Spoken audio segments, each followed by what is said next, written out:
কি সেজেছ? আমরা যমদূত। কি পালা? মহিষাসুর বধ? পালা নয়, আমরা সত্যিকার যমদূত। সেজে আসেনি। বাহ, বেড়ে জায়গা ছিল। ভাবছি এইরকম একটা জায়গা পেলে মাধুরীর নামে একটা যক্ষা হাসপাতাল বসা। রক্ষা করুন, ওতে সব চাল ছিল না, তবে অর্ধেক কাকড় ছিল। কাকড়? হ্যাঁ প্রভু।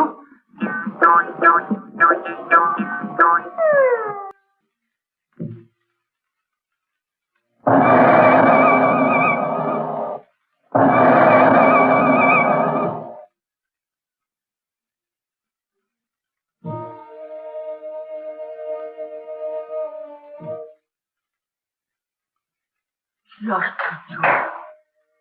শুনেছি তো সারা পাড়াটা ঘুরে বেড়াচ্ছে, কিন্তু যাকে নিয়ে যাবার কথা তা তো সন্ধানই পাচ্ছি না।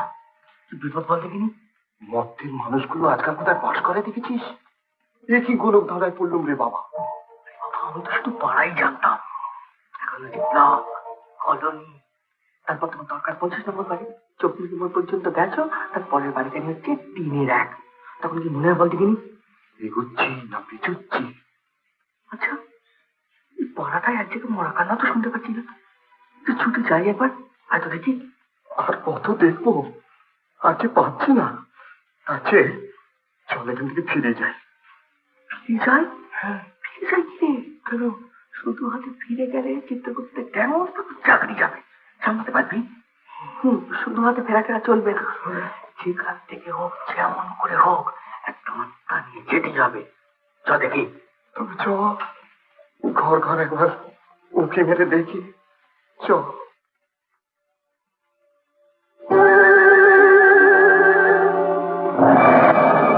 না, পাওয়া গেল না।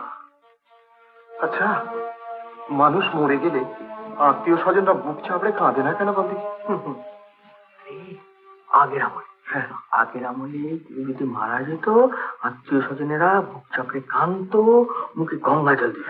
আর এখন মরার সঙ্গে সঙ্গে পকেট হাত রায়।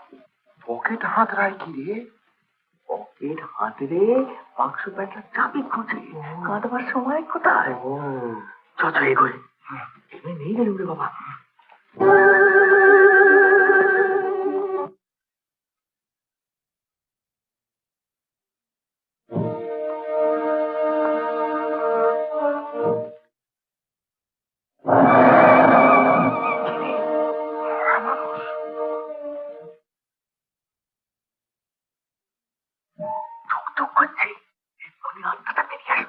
কিন্তু আমাদের যাকে দরকার সে তো ঘরের ভেতর গলায় দড়ি দিয়ে চলবে।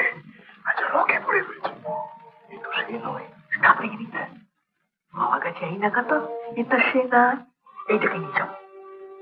জীবন্ত মানুষ নিয়ে যাবো কি রে? আগে মরুক, তারপর আত্মাটা যখন বেরিয়ে আসবে বুড়া আঙুলের মতো, তখন তাকে নিয়ে আমরা যমলোকের দিকে পা বাড়াবো, বুঝলি? রাতটা বেরোনো পর্যন্ত দেরি করা চলবে না। সারা রাত ঘুরেছি, এরপরে আরো দেরি করলে চিত্রগুপ্ত চাকরি খেয়ে দেবে। ওর দেহ শুদ্ধই আমরা ওকে নিয়ে যাবো। পথে যেতে যেতে যদি প্রাণটা বেরিয়ে যায় তো ভালোই, আর তা না হলে কোনো পাহাড়ের উপর রেখে ভোর পর্যন্ত আমরা অপেক্ষা করবো। কিন্তু ভোরের আগে যদি ওর মৃত্যু না হয়, তাহলে আমরা আত্মা পাবো কি করে? পাবো কি করে? ড্যাঙ্গুস মেরে মাথা থেতলে দিলেই আত্মা বেরিয়ে পড়বে। কিন্তু মর্তলোকে আমাদের সে শক্তি কোথায়? তোর এখানে মারবো নাকি? তবে ভুলিয়ে ভালিয়ে জমলোকে নিয়ে যাব, সেখানে পৌঁছলি তো আমাদের শক্তি আমরা ফিরে পাবো। তারপর জম দুয়ারে গিয়ে ওই ড্যামসে দিয়ে কাটা কাট দুটি থাপ।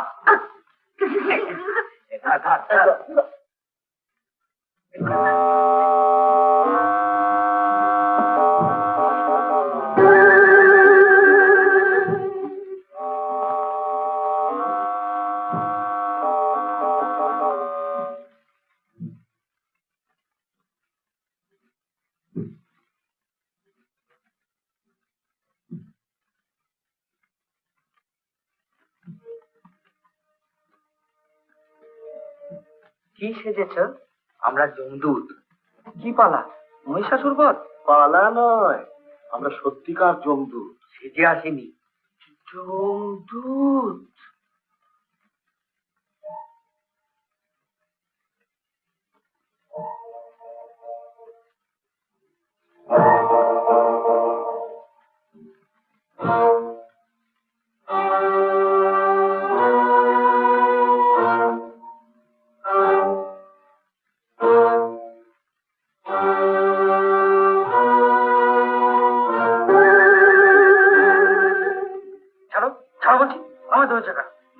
পড়ে গেছি নাকি? সেই পড়বে কেন? জ্যান্তই তোমায় নিয়ে যাব। কোথায়? জমলোকে। যমরাজ কত করে বলে দিয়েছে তোমায় যেতে, দেখা করেই চলে আসবে। যমরাজ যেতে বলেছে, দেখা করেই ফিরে আসবো। আচ্ছা, ধরো কোনো মেয়ে বিয়ের রাতেই আত্মহত্যা করলো, তাকে যমলোকে দেখতে পাওয়া যাবে? নিশ্চয়ই যাবে, চলো না। সত্যি বলছো? আরে না পাও, অন্য লোকে পাবে। অন্য লোকে আমাকে যেতে দেবে? নিশ্চয়ই, চলো না ভাই। হ্যাঁ, এটা সিংহলা পিঠলে জমদূত আমার ভাই। দেখো, যদি গিয়ে দেখি ভাওতা, তাহলে সব লন্ডভন্ড করে দিয়ে আস। এসো উভাও, পিঠে চাপবো। কেন কি পিঠে চাপবো, হেঁটে যাবো না? লম্বদর, যা বলছি তাই কর। চাকরিবাজ পেলে কত কিছু করে, আর পিঠে নিতে পারে।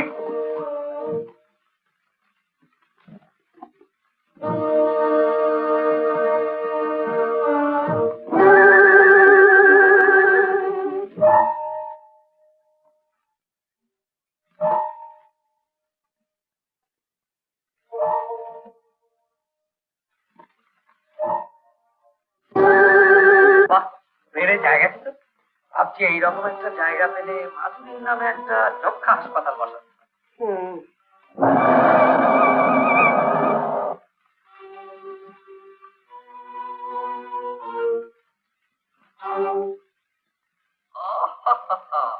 কোথায় আনলে? ভাবছি এইরকম জায়গায় তীর্থযাত্রীদের জন্য একটা ধর্মশালা তৈরি করে দিলে কেমন হয় বলো তো? বেশ হয়।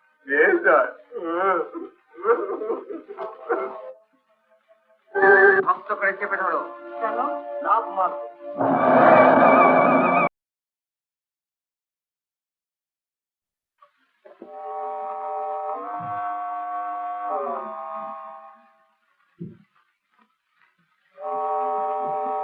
ধরাজ, মর্তলোকে ব্যক্তি চালের আড়তদার ছিল, অন্যকে বঞ্চিত করে লক্ষ লক্ষ মন চাল অতিরিক্ত লাভে কালোবাজারে পাচার করে।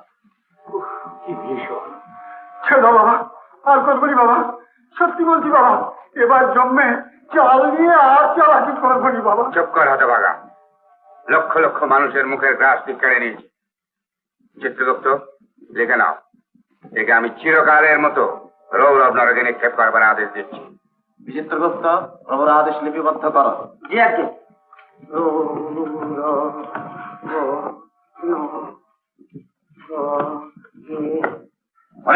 এটাকে রৌরব নরকে নিক্ষেপ কর।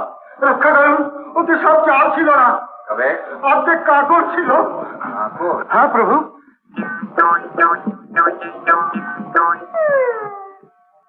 প্রভু, চালে অর্ধেক কাকর ছিল, সেই হেতু ওর শাস্তি অর্ধেক হওয়াই বাঞ্ছনীয়। তবে তাই হোক। যা, অর্ধেক হয়ে গেল। এরকম আরো অনেক সিনেমা দেখতে হলে ডাউনলোড করুন ক্লিক অ্যাপ।